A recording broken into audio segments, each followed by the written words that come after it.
Hello everyone.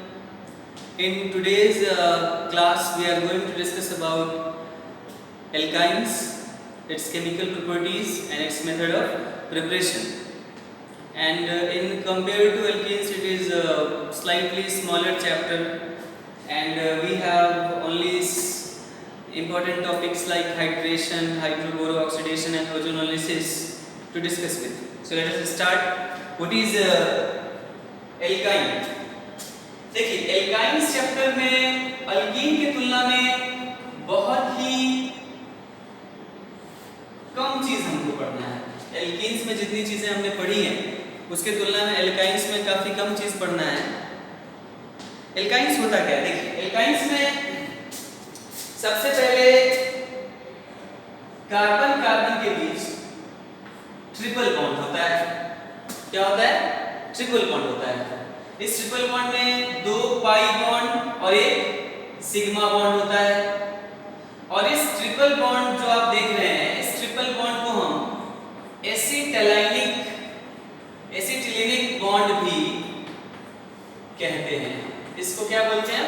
एसिटिलिनिक bond के नाम से भी हम जानते हैं। ठीक है, इसके अगर मेंबर्स की बात करें हम, तो सबसे पहला मेंबर जो है वो है एसिटिलीन। मतलब इसका आईयूपीएसी नेम क्या है? इथाइन। आईयूपीएसी नेम क्या है इसका? इथाइन। दूसरे नंबर की बात करें हम, तो दूसरा नंबर है प्रोपाइन। और तीसरा नंबर का बात करें अगर हम, तो तीसरा नंबर है ब्यूट टू आइन। ये थर्ड नंबर है। पहला नंबर है इथाइन, इसका कॉमन नाम है एसिटिलीन। क्या नाम है भाई इसका? एसिटिलीन। इसका कॉमन नेम क्या है? Methyl acetylene. देखिए ना, ये मिथाइल जो है, ये एसिटिलीन वाला पार्ट है, इस पर ऐसा लग रहा है मिथाइल जुड़ गया है, इसलिए नाम कॉमन इसको लिखते हैं मिथाइल एसिटिलीन। क्या लिखते हैं? Methyl acetylene. अगर इसका कॉमन नाम हम लिखना चाहें तो क्या लिखते हैं? दो जगह मिथाइल है, एक तो इसको मान लीजिए इथाइन और इस एसिटिलीन मान लीजिए, और इसके दोनों तरफ मिथाइल है, माने डाइमिथाइल एसिटिलीन। इसको कॉमन नाम से हम जानते हैं। ये मेंबर्स हो गए अल्काइन ग्रुप के। ठीक है, अगर हम बात करें एसिटिलीन की अगर हम बात करें, तो एसिटिलीन रूम टेम्परेचर पर गैस होता है। ठीक है, क्या होता है? ये गैस होता है। और इसको हाई प्रेशर अप्लाई करके आप लिक्विड में भी बदल सकते हैं। और ये इनफ्लेमेबल होता है, आग पकड़ने वाला होता है, स्मोकी फ्लेम के साथ ये जल जाता है। So it can be converted to, पहले तो it is gas at room temperature, at room temperature, and can be converted to liquid form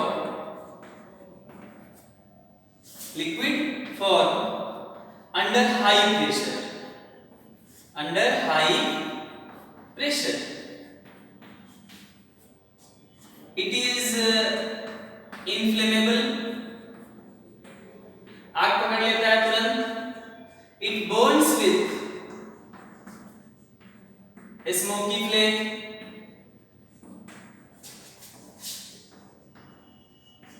ये इसके कुछ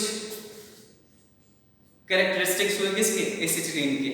ठीक है, अब इसके बाद हमको देखना है, इस एसिटिलीन गैस पर ही हमको स्पेशली फोकस करना है। एसिटिलीन गैस बनाते कैसे हैं प्रयोगशाला में, एंड दूसरा इसका आइसोमर्स कौन कौन होता है। ठीक है, माने एल्काइन ग्रुप के आइसोमेरिक फॉर्म कौन कौन होते हैं। ठीक है, उसकी बात हम कर लेते हैं। तो ये बात समझ में आया? एल्काइंस किसको बोलेंगे हम? जिसमें दो कार्बन्स के बीच एटलीस्ट एक ट्रिपल बॉन्ड हो। इस ट्रिपल बॉन्ड को हम एसिटिलिनिक बॉन्ड भी बोलते हैं। इसमें मेंबर्स कौन कौन होंगे? पहले मेंबर को इथाइन बोलेंगे या एसिटिलीन बोलेंगे, जो रूम टेम्परेचर पर क्या होगा? गैस होगा। हाई टेम्परेचर हाई प्रेशर पर लिक्विड में भी बदल सकते हैं और ये जल सकता है स्मोकी फ्लेम के साथ। दूसरा नंबर ये होगा, तीसरा नंबर ये होगा। इस तरह से आगे हम बढ़ेंगे। अब देखते हैं isomerism in alkynes, very very important topic. Isomerism in alkynes, ठीक है। नेम नोमेनक्लेचर तो आप लोगों को पहले से पता होगा इसका, इसलिए इसमें टाइम वेस्ट नहीं करेंगे। हम सीधे पहुंचते हैं आइसोमेरिज्म इन एल्काइंस।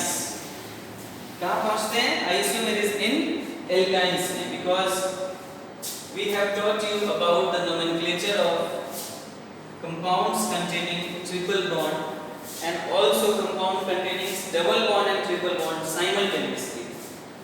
तो हम सीधे बात करेंगे आइसोमेरिज्म इन अल्काइंस, ठीक है। आइसोमेरिज्म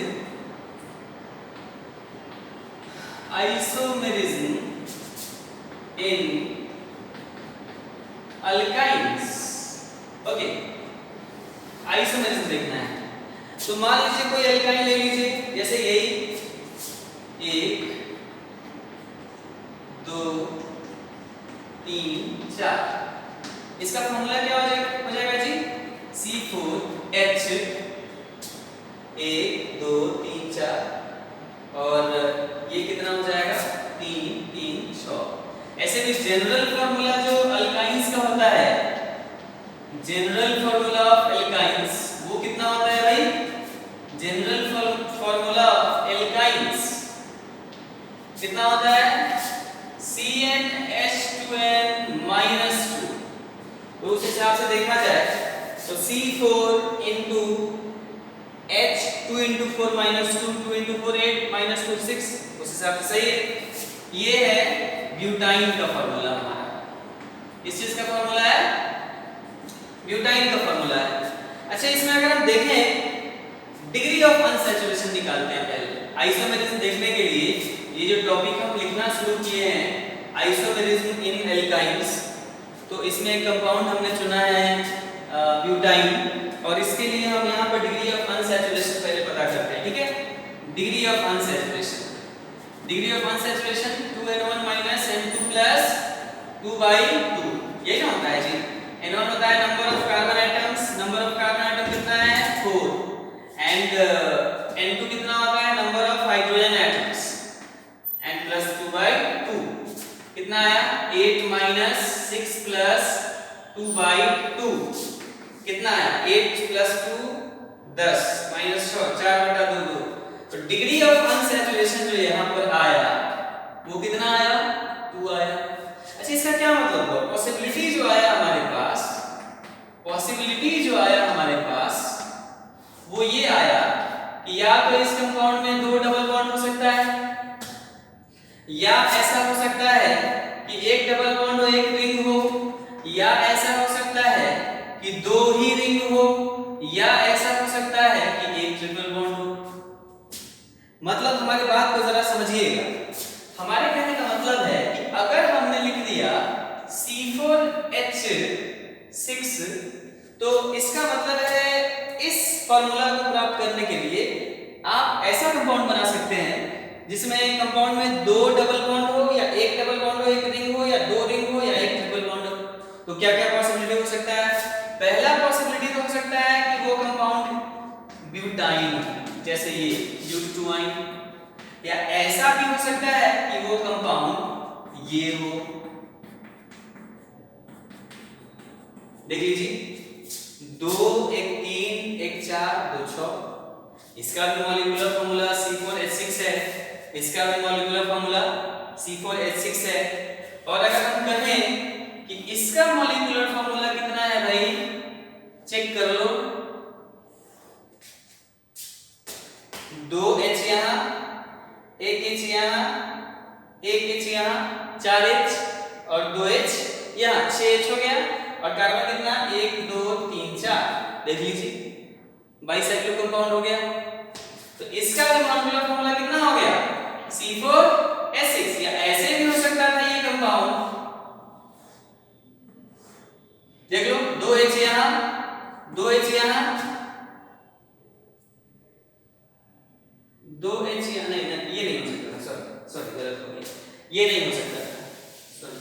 ये हो सकता था।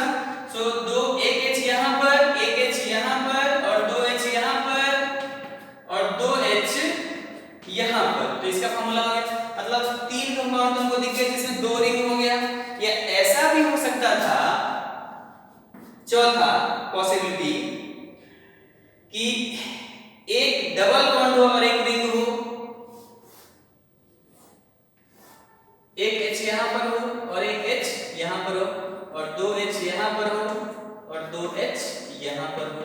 क्या इस कंपाउंड का फॉर्मूला C4H6 है? बिल्कुल, इस कंपाउंड का भी फॉर्मूला कितना है? C4H6 है। इसका मतलब हुआ कि अल्काइंस का जो आइसोमर्स होगा वो कौन कौन होगा? वो होगा अल्केन डाइईन्स, अल्का डाइईन्स, डाइईन्स भी अल्काइंस का ही आइसोमर्स है, बाईसाइक्लो भी उसी का आइसोमर्स है, या साइक्लो अल्कीन्स भी उसी का आइसोमर्स है। ये बात क्लियर हो गया? इसका मतलब हुआ यहाँ पर कि alkadienes, alkadienes comma cycloalkenes, cycloalkenes या bicyclo compound, bicyclo compounds are isomers of, compounds are isomers of, are isomers of क्या? alkynes, isomers of alkynes। पहला तो ये समझ में आया। तो अगर आपको दे दिया जाए कोई कंपाउंड और कहा जाए कि इसका कितना आइसोमर्स होगा, तो आप निकाल नहीं सकते हो? बिल्कुल निकाल सकते हो। तो इस तरह से आप आइसोमेरिक फॉर्म एल्काइंस का निकाल सकते हो। तो आपने देखा कि alkadienes, bicyclo and cycloalkenes, ये सब एल्काइंस के आइसोमेरिक फॉर्म्स हैं। ठीक है, तो इतना समझ में आया। अब देखना है कि ये जो एसिटिलीन गैस है, माने इथाइन गैस, इसको लेबोरेटरी में कैसे हम तैयार करते हैं, मतलब method of preparation of acetylene gas के बारे में हमको जानना है। आगे बढ़ते हैं। आई होप ये समझ में आया होगा, इसको मिटा दें। ठीक, आगे बढ़ते हैं।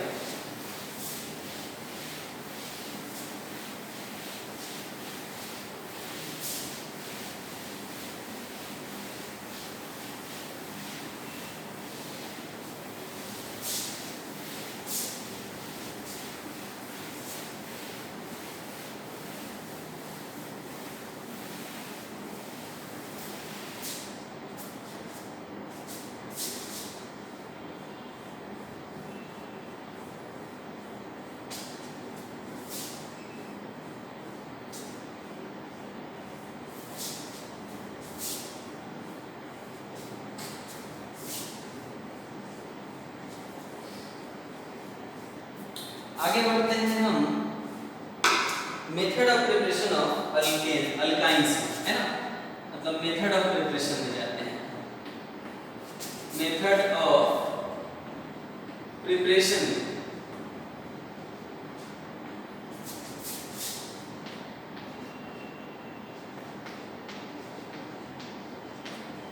Method of preparation of alkynes. One of the important property है action of water on calcium carbide. ठीक है, सबसे पहला सबसे इंपॉर्टेंट प्रॉपर्टी कौन सा है? Action of water, action of water on calcium carbide, calcium carbide, ये है हमारा कैल्शियम कार्बाइड और ये है हमारा वाटर। जब आप वाटर को कैल्शियम कार्बाइड, ये काफी सख्त चीज होता है, सॉलिड होता है, जब इस पर आप H2O जो लिक्विड है इसका ट्रीटमेंट करोगे तो बनेगा कैल्शियम हाइड्रोक्साइड एंड प्लस बनेगा C2H2, माने एसिटिलीन गैस बनेगा और साथ में very high amount of heat energy निकलेगा। ठीक है, ये देखने में तो बड़ा सामान्य रिएक्शन लग रहा है। ये जो C2H2 बना है इसका स्ट्रक्चर ऐसे होगा, this is acetylene gas,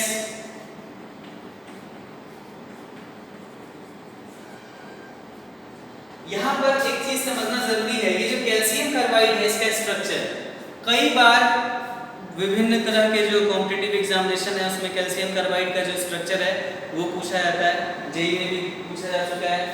calcium carbide का जो स्ट्रक्चर होगा वो इस तरह से होगा।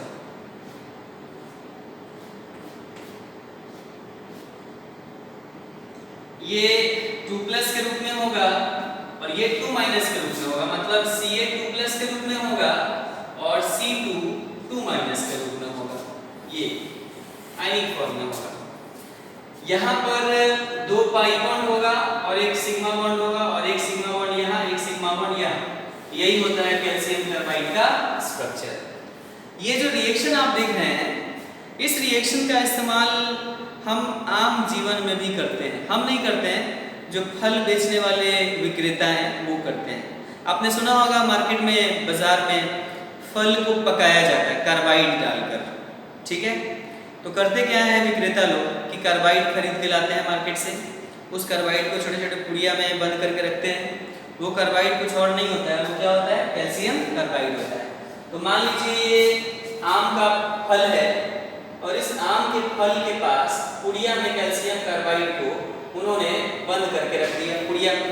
और देखिएगा, ध्यान दीजिएगा, वो करते क्या है कि कैल्शियम कार्बाइड को पुड़िया में बंद करके रखने के बाद उस पर पानी का छींटा मारते हैं। पानी का छींटा मारते हैं। पानी का छींटा मारेंगे तो क्या बनेगा, कैल्शियम हाइड्रोक्साइड। मतलब पुड़िया में जो कैल्शियम कार्बाइड का जो बहुत सख्त था, सॉलिड था, वो कैल्शियम हाइड्रोक्साइड में बदल जाएगा, जो किस रूप में बदल जाता है, पाउडर के रूप में बदल जाता है। किस रूप में, पाउडर के रूप में।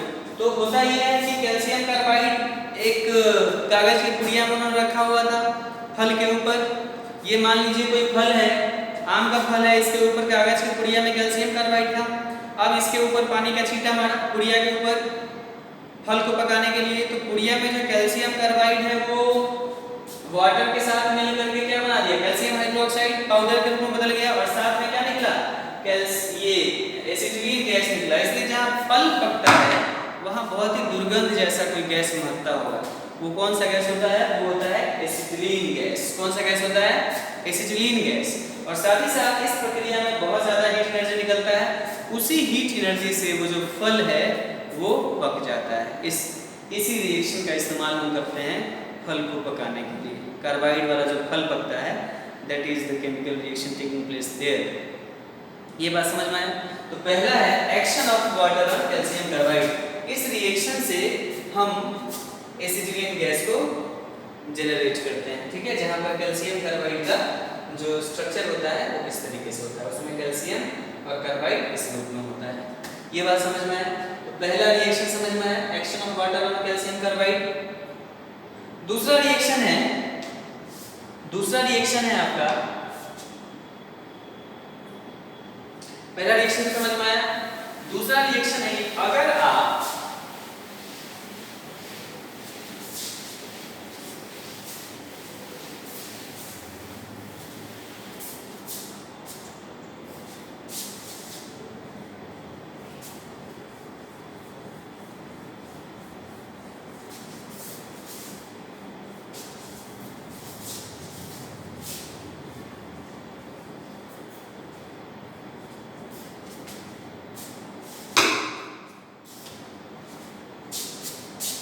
दूसरा रिएक्शन है कि अगर आप heating Coke with calcium oxide at 2800 kelvin, अगर आप कोक को कैल्शियम ऑक्साइड के साथ गर्म करोगे 2800 केल्विन पर, तो यहाँ पर बन जाएगा यहाँ पर क्या बन जाएगा, यहाँ पर आपको मिल जाएगा C2H2N+,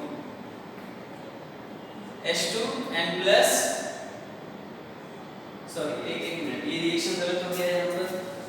दूसरा रिएक्शन क्या है, दूसरा रिएक्शन है कि अगर आप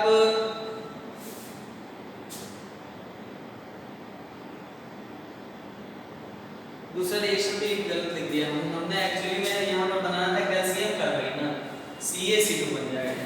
क्या बन जाएगा, heating Coke with CO at 2800 gives calcium carbide and plus Cu। यहाँ पर क्या लगा दो 3 लगा दो, कैल्शियम कार्बाइड यहाँ पर मिल जाएगा। और इस कैल्शियम कार्बाइड का आप अगर वाटर के साथ रिएक्शन कराते हैं तो क्या मिल जाएगा CaOH होल ट्वाइस एंड साथ में क्या मिल जाएगा, साथ में मिल जाएगा C2H2n प्लस साथ में क्या मिल जाएगा हीट मिल जाएगा इन दिस वे। दूसरा तरीका ये भी है कि अगर आप मैग्नीशियम कार्बाइड के साथ रिएक्शन कराते हैं Mg मैग्नीशियम कार्बाइड, इस पर अगर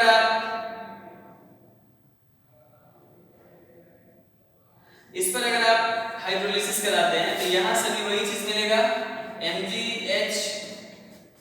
MgOH whole twice n plus C2H2n plus heat. इस तरीके से अगर आप कैल्शियम कार्बाइड, ये तो बहुत ही जाना माना रिएक्शन है, कैल्शियम कार्बाइड के साथ अगर वाटर का रिएक्शन कराते हैं तो आपको मिलेगा एसिटिक गैस और प्लस कैल्शियम हाइड्रोक्साइड। अगर आप मैग्नीशियम कार्बाइड भी लेते हैं तो ऐसे सिचुएशन में क्या मिल जाएगा आपको मिल जाएगा मैग्नीशियम हाइड्रोक्साइड और प्लस एसिटिलीन गैस। तो इस तरीके से हम चाहें अगर तो डिफरेंट तरीके से एसिटिलीन गैस की प्राप्ति कर सकते हैं। दूसरा रिएक्शन है कि डाई हैलाइड्स के साथ अगर हम सोडामाइड का रिएक्शन कराएं, डाई हैलाइड्स का मतलब हुआ कि कार्बन के एडजेसेंट कार्बन के 2 पोजीशन पर 2 ब्रोमीन है या 2 क्लोरीन है, वो जुड़ा हुआ है, उसी को डाई हैलाइड्स बोलते हैं। तो उस पोजीशन पर अगर ब्रोमीन जुड़ा हुआ है तो उससे भी हम प्राप्त कर सकते हैं। ठीक है, दूसरा तरीका क्या है भाई? दूसरा तरीका है, ये दूसरा तरीका नहीं है, ये तो कैल्शियम कार्बाइड बनाने का तरीका था। दूसरा तरीका है बाई डाई हैलाइड्स, बाई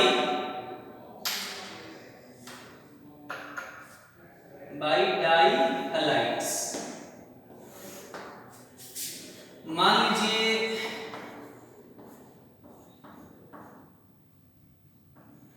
यहाँ Br है, यहाँ Br है, यहाँ H है, यहाँ H है और यहाँ R है, और इसको आपने किसके साथ रिएक्शन करा दिया? NaNH2 के साथ रिएक्शन करा दिया। ठीक है, इन लिक्विड NH2। तो यहाँ से क्या मिल जाएगा आपको? मिल जाएगा RC ट्रिपल बॉन्ड CR। कैसे मिलेगा? तो इसके लिए मैकेनिज्म देखिए, मैकेनिज्म वेरी इंपॉर्टेंट। मैकेनिज्म ये है कि ये वाला जो पार्ट है कैसे टूटेगा भाई? ये वाला पार्ट टूटेगा Na+ में और NH2- में। ये NH2- वाला जो पार्ट है ये किस चीज के रूप में काम करेगा? बेस के रूप में काम करेगा।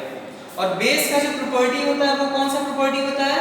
वो प्रॉपर्टी होता है कि वो प्रोटॉन को पिक करता है। किसको पिक करता है? प्रोटॉन को पिक करता है। तो वो करेगा ये कि यहां से, मतलब ये जो आप देख रहे हैं RCH and Br and CrBr, तो होगा ये यहां पर कि NH2- एज ए बेस आएगा और इस H+ को ले जाएगा। H+ जैसे ही जाएगा इसका इलेक्ट्रॉन किधर आएगा? इधर आएगा। और ये जैसे ही यहाँ आएगा ये Br- के रूप में अपना इलेक्ट्रॉन लेकर भागेगा। इसको बोलते हैं E2 एलिमिनेशन। कौन सा एलिमिनेशन? E2 elimination. और E2 एलिमिनेशन की वजह से क्या होगा? E2 एलिमिनेशन की वजह से होगा RCBr एंड डबल बॉन्ड, एक बॉन्ड तो था ही और यहाँ पर दूसरा बॉन्ड बन गया C एंड फिर H एंड R, और साथ में क्या मिल गया? Br और H, HBr मिल गया। अच्छा, अब हमारे पास जो मिला R and CBr and suppose कर लीजिए double bond CR and H। अब फिर क्या करेगा? फिर आएगा NH2-, क्योंकि ये तो बहुत सारा है ना, ये फिर बेस के रूप में आएगा और फिर इसको H+ के रूप में ले जाएगा, तो ये फिर क्या करेगा, अपना इलेक्ट्रॉन उधर देगा और ये जैसे ही उधर जाएगा तो Br- फिर से निकलेगा और फिर से कौन सा एलिमिनेशन होगा, E2 एलिमिनेशन। कौन सा एलिमिनेशन होगा भाई, E2 एलिमिनेशन होगा और E2 एलिमिनेशन के फलस्वरूप क्या मिल जाएगा, triple bond C and R। इस प्रकार से आपको किस चीज की प्राप्ति हो गई, आपको प्राप्ति हो गई अल्काइन की। तो आपने देख लिया कि किस तरह से अगर डाई हैलाइड्स का सोडामाइड के साथ रिएक्शन कराया जाए तो इससे क्या प्राप्त हो जाएगा, इससे प्राप्त हो जाएगा एल्काइन। और अगर कहा जाए कि इसमें कौन सा मैकेनिज्म यूज हुआ है, तो इसमें एलिमिनेशन रिएक्शन यूज हुआ है। The mechanism behind the reaction, the mechanism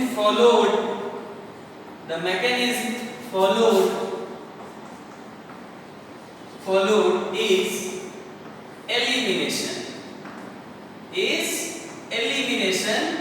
reaction। और पर्टिकुलरली कौन सा एलिमिनेशन, E2 एलिमिनेशन रिएक्शन। कौन सा एलिमिनेशन, E2 एलिमिनेशन रिएक्शन। तो इस तरह से आप अगर चाहें तो रिएक्शन करा सकते हैं, ठीक है। ऐसा भी करा सकते हैं। अच्छा ये कौन सा डाइहैलाइड है, ये विस डाइहैलाइड है। विस का मतलब एडजेसेंट कार्बन पर हैलोजन, तो विस डाइहैलाइड है। अगर आप चाहें तो जेम डाइहैलाइड्स पर भी करा सकते हैं। मतलब इसी रिएक्शन को अगर हम ऐसा करा दें, इसी रिएक्शन को अगर आप ऐसा कुछ करा दें, ध्यान दीजिएगा, अगर इसी रिएक्शन को ऐसा करा दें, इधर भी ब्रोमीन दे दें और इधर भी ब्रोमीन दे दें,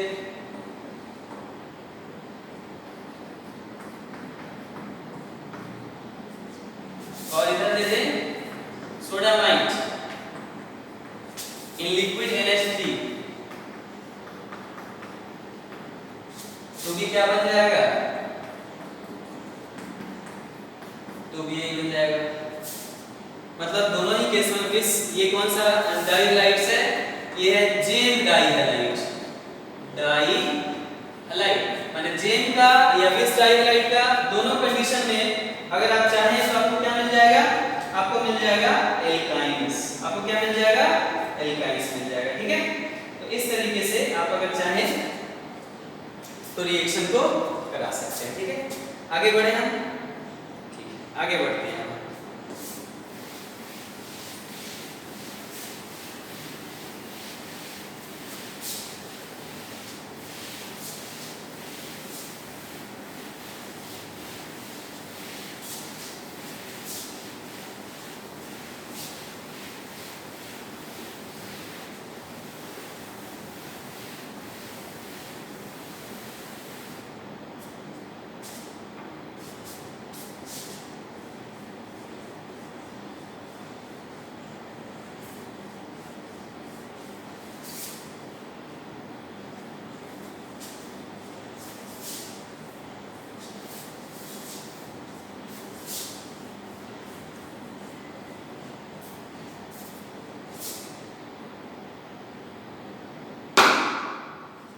अगला है रिएक्शन,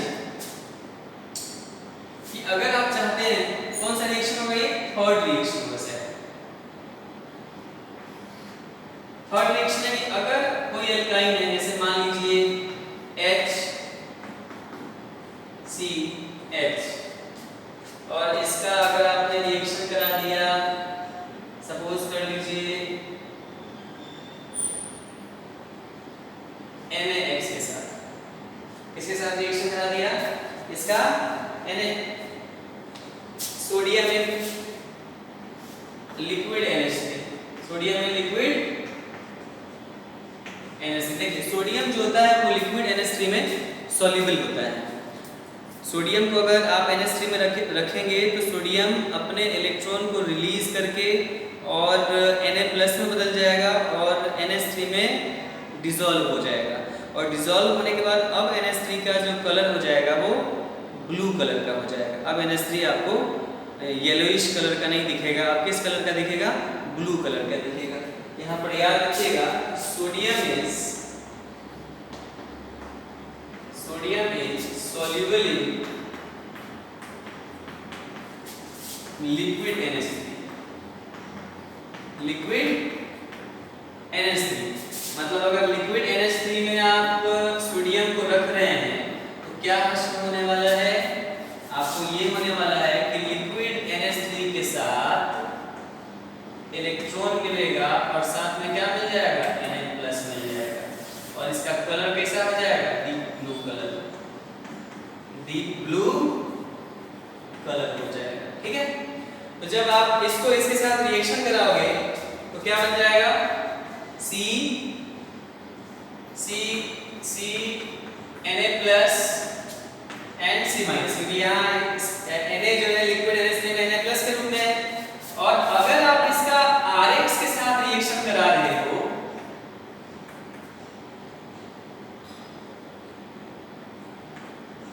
तो क्या हो जाएगा, ये वाला पार्ट इसके साथ चला जाएगा और ये वाला पार्ट इसके साथ चला जाएगा, तो क्या हो जाएगा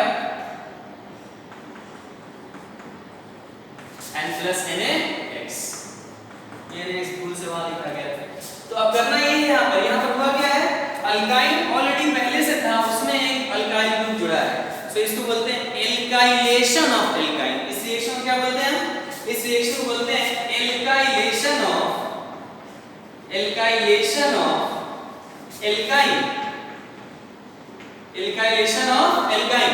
ऑलरेडी पहले से एल्काइन था और उसमें आपने क्या कर दिया, उसमें आपने एल्काइल ग्रुप को जोड़ दिया। इसको आप ऐसे समझ सकते हैं, एग्जांपल के साथ समझ सकते हैं। एग्जांपल के साथ मान लीजिए आपके साथ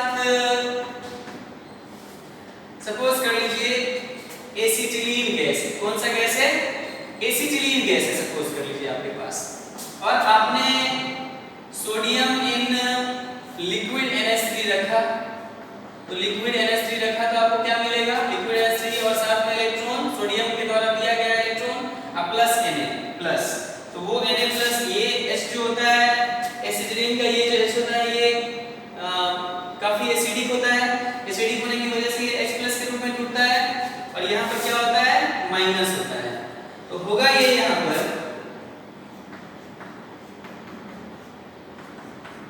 ये Na+ के रूप में टूट जाएगा, ये माइनस। अब मान लीजिए कोई आप एल्काइल हैलाइड लेते हैं CH3Cl, तो ये माइनस ये प्लस, अब ये वाला प्लस इसके पास और ये वाला इसके पास, तो क्या बन जाएगा, बन जाएगा HC and CH3 and plus क्या NaCl। तो अब देखिए तो क्या मिल गया आपको, अब आपको मिल गया इथाइन से कहां पहुंच गया, इथाइन से आप पहुंच गए प्रोपाइन के पास। उसी तरह से मान लीजिए इथाइन है और दिया हुआ है पहला सोडियम इन लिक्विड NH3 और दूसरा दिया हुआ है C2H5Br, तो जो फाइनल प्रोडक्ट होगा वो क्या होगा, HC ट्रिपल एंड C2H5, माने कहां चले गए, ब्यूट-2-ine, so this is the way to write the reaction। इसमें क्या हो रहा है, अल्काइन पहले से था, उसमें हमने लिक्विड NH3 में सोडियम को डाला और फिर उसमें इथाइन को डाला और फिर उसमें अल्काइल लाइट को डाला, तो अब हमको जो इथाइन मिलेगा उसमें एल्काइल ग्रुप जुड़ गया, एल्काइलेशन हो गया, तो इसलिए इसको बोलते हैं alkylation of ethyne, alkylation of alkyne. ठीक है, ये बात समझ में आ गया। आप चाहे तो इसमें ग्रीनार्ड रिएजेंट का भी इस्तेमाल कर सकते हैं, उसको कैसे इस्तेमाल करेंगे हम, मतलब लिक्विड NH3 नहीं लेके ग्रिग्नार्ड रिएजेंट को ले लीजिए, तो क्या होगा उसको देखते हैं। ठीक है, उससे भी एल्काइलेशन ही होगा, बट फर्क ये होगा कि अब इसको यूज नहीं करिए, अब इसके जगह पर ग्रिग्नार्ड रिएजेंट को यूज करिए, उसको हम देख लेते हैं। ठीक है, इसको मिटा दूं मैं, ठीक है, आगे बढ़ते हैं।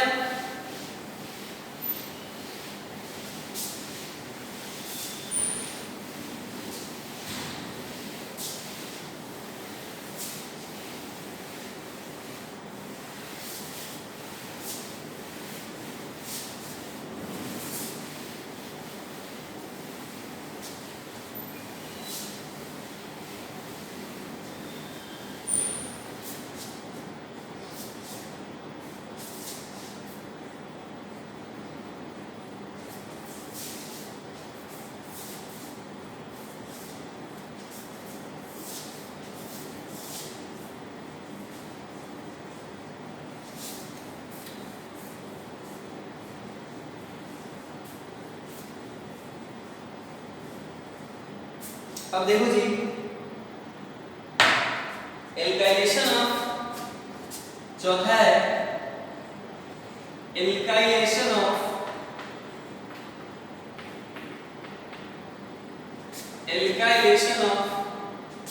Alkyne using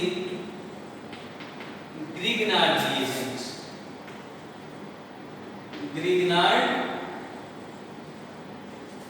reagent. जैसे मान लीजिए हमारे पास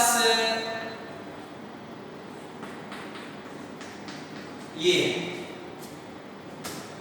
और ग्रिग्नार्ड रिएजेंट के रूप में ले लिया हमने RMgX। तो ये कैसे टूटता है delta minus and delta plus, और ये जो एसिडिक H है delta plus and delta minus. तो कैसे टूटेगा ये जाएगा इसके पास और ये जाएगा इसके पास। तो क्या होगा जल्दी बता दो भाई।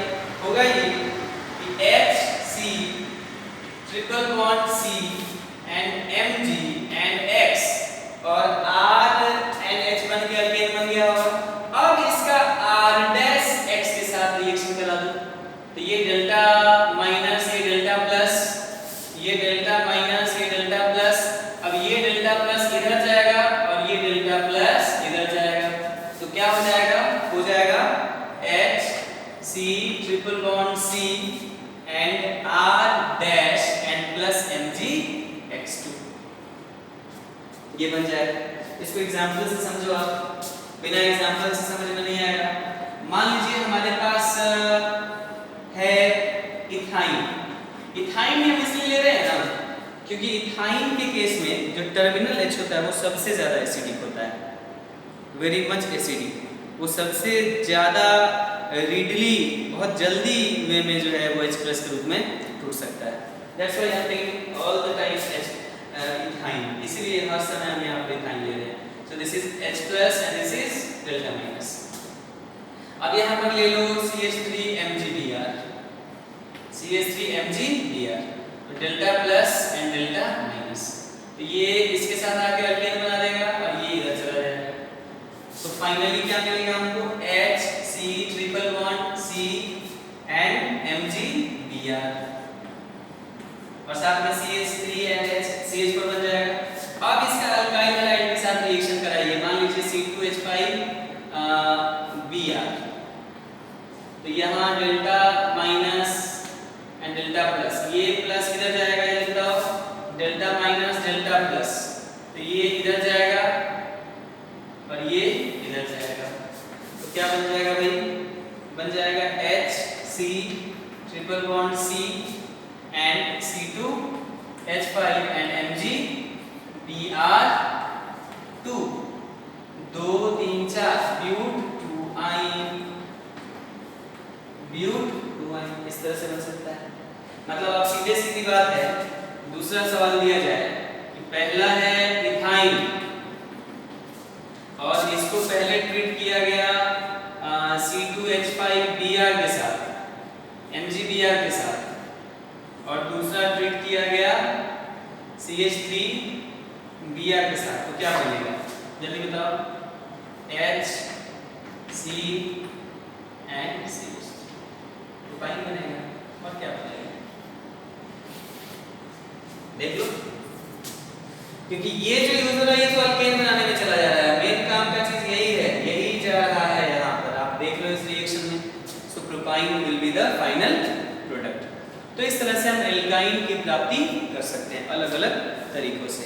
अब मेन मकसद है हमारा जो केमिकल प्रॉपर्टीज है एल्काइन का, उस पर बात करने का, और उसमें भी reduction which is very very important, जिस पर बहुत सारे एग्जाम्स में सवाल पूछे जाते हैं। ठीक है, तो हम बात करते हैं केमिकल प्रॉपर्टीज ऑफ एल्काइंस पर।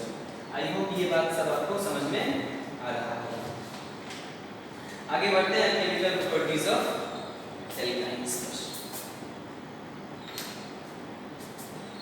इसको मिटा दूं मैं,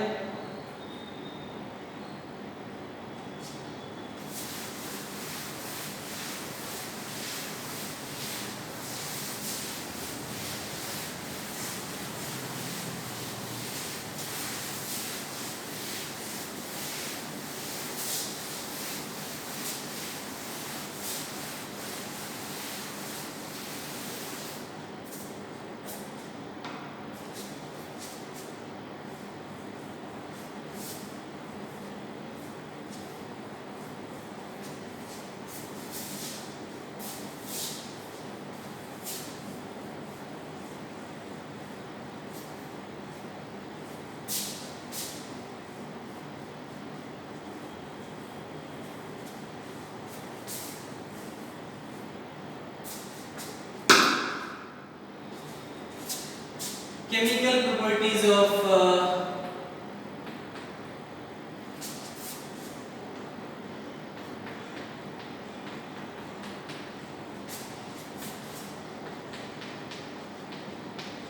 एल्काइंस।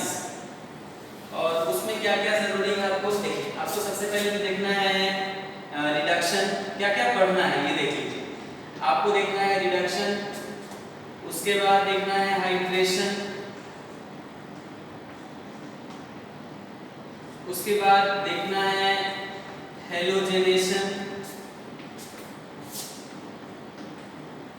उसके बाद देखना है HX का एडिशन, माने एडिशन ऑफ HX,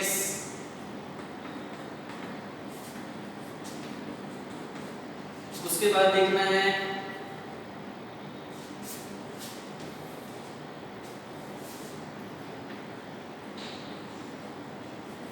ओजोनोलिसिस, और उसके बाद देखना है हाइड्रोबोरो ऑक्सीडेशन। इतनी चीजें आपको देखनी है, इसके बाद इसका रिएक्शन समाप्त हो जाएगा। उसके बाद हमारे हिसाब से कुछ बच नहीं रहेगा, उसके बाद लास्ट ही है। तो शुरू से हम सारे रिएक्शंस को देखते हैं और बताने की कोशिश करते हैं, ठीक है। पहला रिएक्शन देखते हैं, रिडक्शन क्या होता है, व्हाट इज रिडक्शन, ठीक है। व्हाट इज रिडक्शन, रिडक्शन क्या होता है।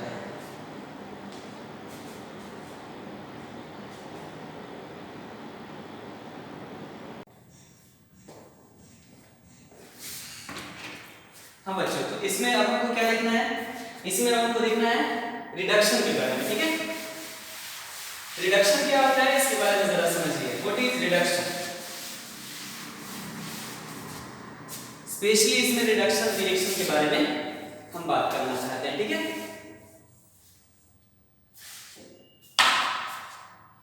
रिडक्शन देखिए, रिडक्शन में अगर हम बात करना चाहें,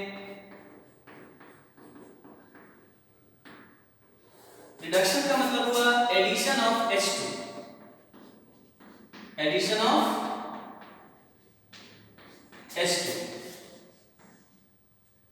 जैसे मान लीजिए एल्काइन है, सपोज कर लीजिए हमने ले लिया इथाइन, एसिटिलीन गैस।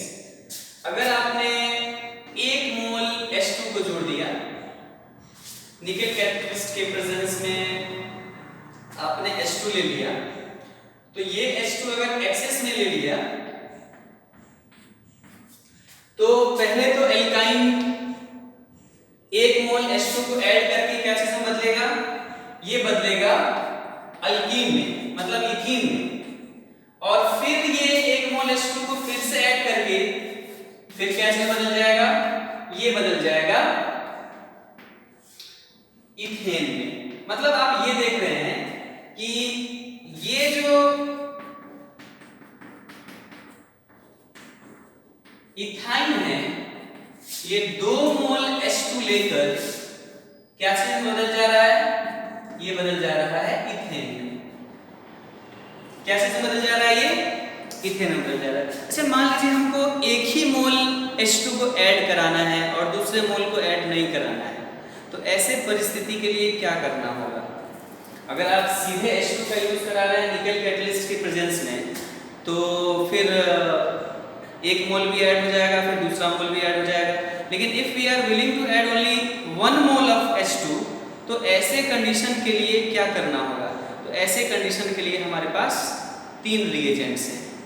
या तो आप सोडियम इन लिक्विड NH3 का यूज कर लो, या फिर लिंडलर कैटलिस्ट का यूज कर लो, या फिर निकेल बोराइड का आप इस्तेमाल कर लो। इनका इस्तेमाल करने से हम सिर्फ 1 मोल H2 का एडिशन का परमिट दे पाएंगे, सिर्फ 1 मोल H2 को ही हम ऐड कर पाएंगे, दूसरे मोल का एडिशन हम नहीं कर पाएंगे, ठीक है। तो इसी के बारे में मेनली फोकस हमको यही करना है, ठीक है। आगे बढ़े, हम आगे बढ़ते हैं। अगर हम इस्तेमाल कर लें इनका, मतलब कि अगर हम इस्तेमाल करें,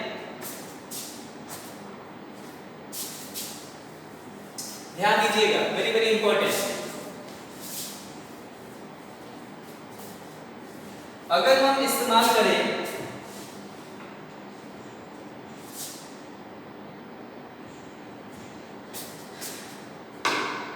अगर हम इस्तेमाल करें पहला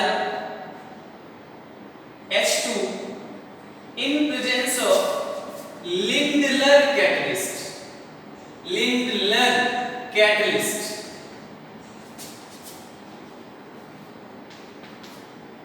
या H2 in presence of nickel borate, इसको क्या बोलते हैं? Nickel borate.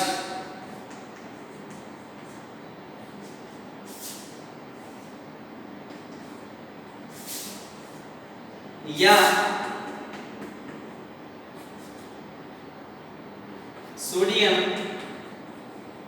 इन लिक्विड NH3। अगर इन तीनों का इस्तेमाल हम करते हैं, इन तीनों का इस्तेमाल करेंगे तो पहला बात क्या हो जाएगा? रिडक्शन। किसका रिडक्शन होगा? Reduction of alkynes. कहां रिडक्शन होगा? एल्काइंस का रिडक्शन होगा अल्कीन्स में। सिर्फ अल्कीन, फिर अल्केन में रिड्यूस्ड नहीं होगा। Reduction of alkynes to alkenes only. इसका मतलब हुआ कि इनका अगर इस्तेमाल हम करते हैं H2 in presence of Lindlar catalyst या H2 in presence of nickel boride या सोडियम इन लिक्विड NH3, अगर इनका इस्तेमाल हम करते हैं तो ऐसे परिस्थिति में only there is addition of only 1 mole of H2। मतलब इन केसेस में, तीनों केसेस में there is addition of only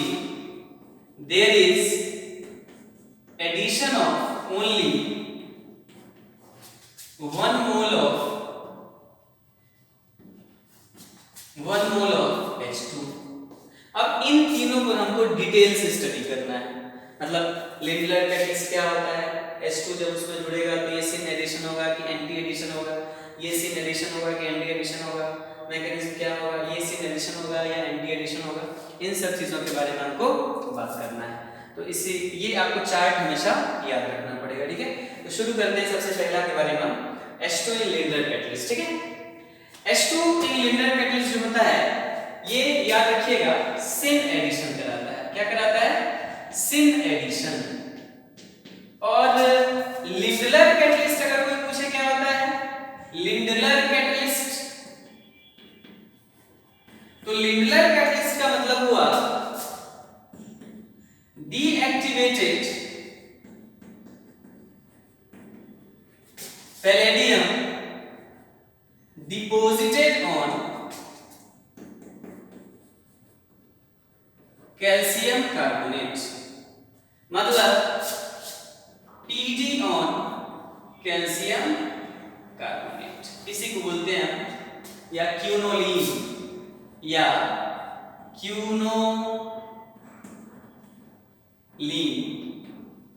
इसी को बोलते हैं हम लिंडलर कैटलिस्ट। और ये कौन सा एडिशन होता है? सिन एडिशन होता है।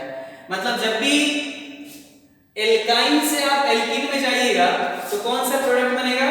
सिस प्रोडक्ट बनेगा, सिस अल्कीन बनेगा। कौन सा अल्कीन बनेगा भाई? सिस अल्कीन बनेगा। There will be formation of cis alkene. और अगर इसका यूज करते हैं निकेल बोराइड का तो ये भी क्या होगा? सिन एडिशन होगा। मतलब जो प्रोडक्ट बनेगा आपका वो कौन सा होगा? सिस अल्कीन होगा। क्या होगा? सिस अल्कीन होगा। और अगर इसकी बात कर लें तो ये एंटाई एडिशन होगा। क्या होगा? Anti addition. और ये क्या बनाएगा? ट्रांस एल्कीन बनाएगा। क्या बनाएगा? Trans alkene. इस ट्रांस एल्कीन के पीछे का वजह हम बताएंगे, पहले कुछ प्रॉब्लम्स करते हैं, ठीक है।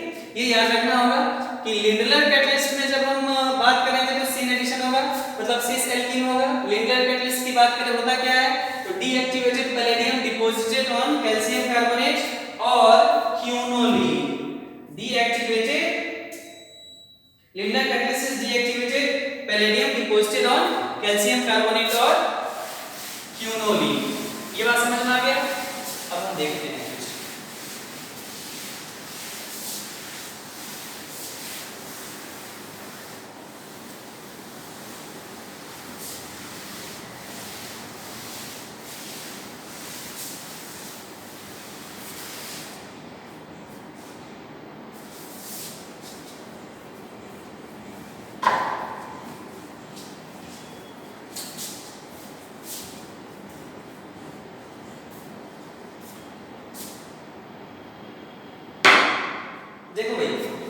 जैसे कि हमारे पास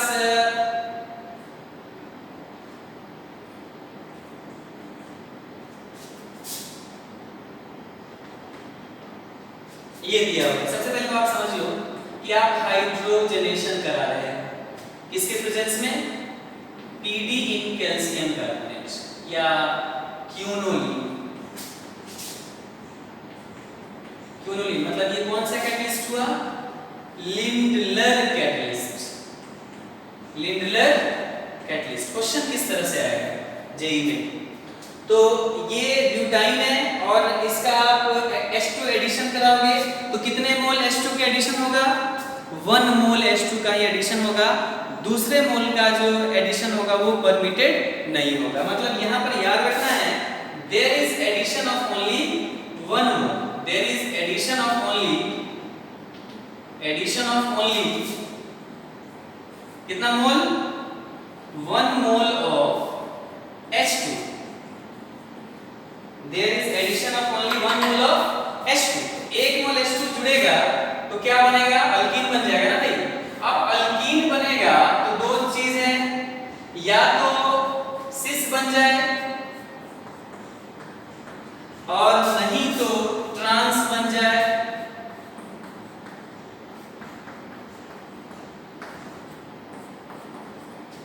तो ये बताना है हमको कि सिस इसका प्रोडक्ट होगा या ट्रांस प्रोडक्ट होगा। तो हमने क्या बताया है कि लिंडलर कैटलिस्ट में जो एडिशन होता है H2 का वो किस तरह का एडिशन होता है, सिन एडिशन होता है। सिन एडिशन का मतलब सेम साइड में H2 का एडिशन होता है, इसलिए ये जो पॉसिबिलिटी है ये नहीं होगा। इसलिए कौन सा ब्यूटीन बनेगा, सिस ब्यूटीन बनेगा। क्या बनेगा, cis butene. So cis butene will be the product. अगर इसी का सवाल रहता कि NaN लिक्विड NH3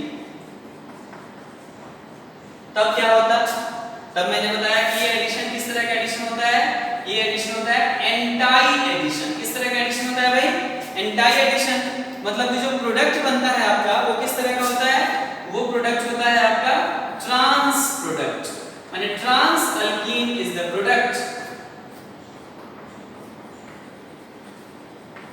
तो इसका मतलब अगर इसका इस्तेमाल करते हैं हम तो हमारा जो प्रोडक्ट बनता वो कौन सा प्रोडक्ट बनता, वो प्रोडक्ट बनता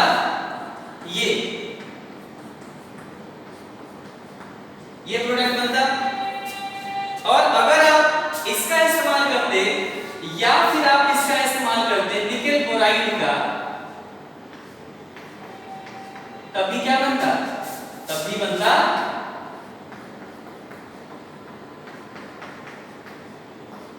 सिस एडिशन होता।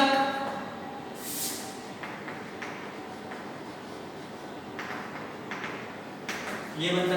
तो सवाल इस तरीके से याद रखना। अब सवाल ये है, ये दोनों सिस है और ये ट्रांस क्यों है, तो इसके बारे में हम जरा बात कर लें कि why addition of sodium in liquid NH3 is trans addition या एंटाई एडिशन। एंटाई एडिशन क्यों होता है ये, ठीक है, इसकी बात करते हैं। तो फिर इसके बाद कुछ क्वेश्चंस करेंगे इस पर और उसके बाद फिर बाकी जो रिएक्शंस है उसकी बात करेंगे। आई होप ये बात आपको समझ में आ रहा होगा। आगे बढ़ते हैं।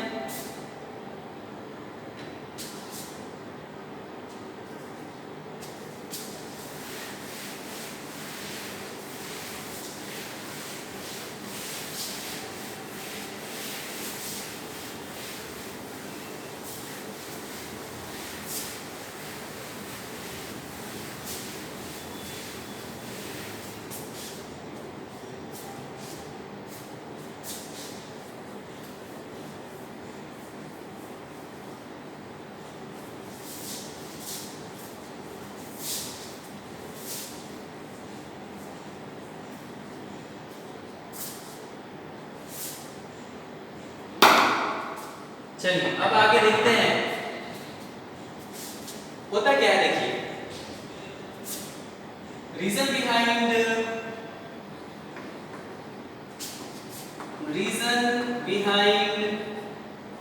एंटाई एडिशन ऑफ H2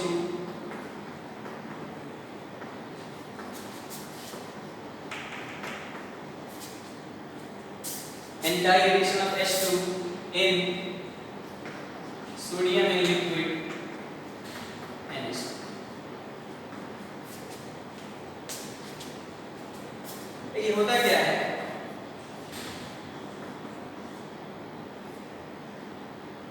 मान लीजिए कोई एल्काइल ग्रुप है ये, और यहाँ पर जब सोडियम को आप लिक्विड NH3 में रखते हैं तो मैंने बताया था सोडियम सॉल्युबल होता है, तो NH3 के साथ क्या मिलता है, इलेक्ट्रॉन मिलता है और साथ में Na+ मिलता है, और इसका कलर कैसा होता है, डीप ब्लू कलर।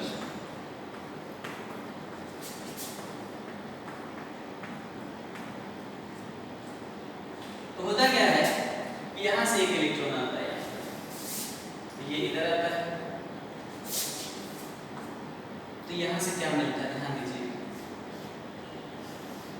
ये दोनों इलेक्ट्रॉन यहां आते हैं, माइनस चार्ज आता है, और यहाँ से फिर आप इसका NH3 के साथ रिएक्शन कराते हैं, तो यहाँ से H+ आता है, वो यहाँ जुड़ जाता है, और H+ जुड़ने के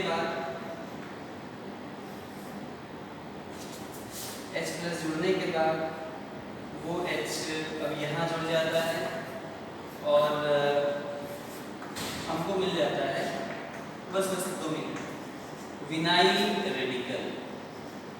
क्या मिल जाता है, विनाइल रेडिकल में आप देख रहे हैं कि ट्रांसफॉर्म में होने पर ये जो एल्काइल ग्रुप है ये ट्रांसफॉर्म में होने पर ज्यादा से ज्यादा दूरी पर है, जिसकी वजह से यहाँ पर लेस रिपल्सन हो रहा है, और फिर लास्ट में क्या होता है, फिर एक इलेक्ट्रॉन आकर के फिर क्या करता है, फिर एक इलेक्ट्रॉन आकर के इसको क्या चीज में बदल देता है,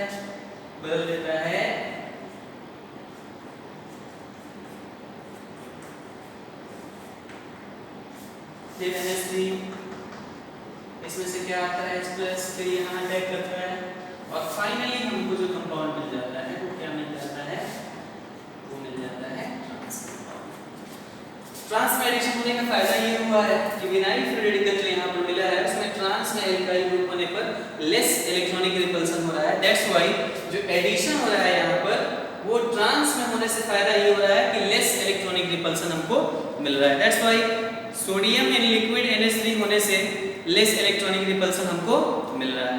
देयरफॉर याद आपको क्या रखना है कि अगर Na इन लिक्विड NH3 है तो ऐसे केस में कौन सा एडिशन, एंटाई एडिशन, कौन सा एडिशन, एंटाई एडिशन, कौन सा कंपाउंड डोमिनेटिंग होगा, ट्रांस अल्कीन इसमें बनेगा, और बाकी जो दोनों केस होगा निकेल बोराइड इसमें सिन एडिशन, कौन सा फार्मूला इसमें, कौन सा फॉर्म बनेगा प्रोडक्ट का, इसमें सिस फॉर्म बनेगा। अगर लिंडलर कैटलिस्ट की बात करें तो ये भी सिन एडिशन, कौन सा फॉर्म बनेगा, सिस फॉर्म बनेगा। तो इस तरीके से आप रिडक्शन के क्वेश्चंस को कर सकते हैं, ठीक है। आई होप ये बात समझ में आया। अब इस पर रिलेटेड क्वेश्चन हम करेंगे नेक्स्ट वीडियो में, तब तक के लिए इतना काफी है। Okay, bye bye, take care.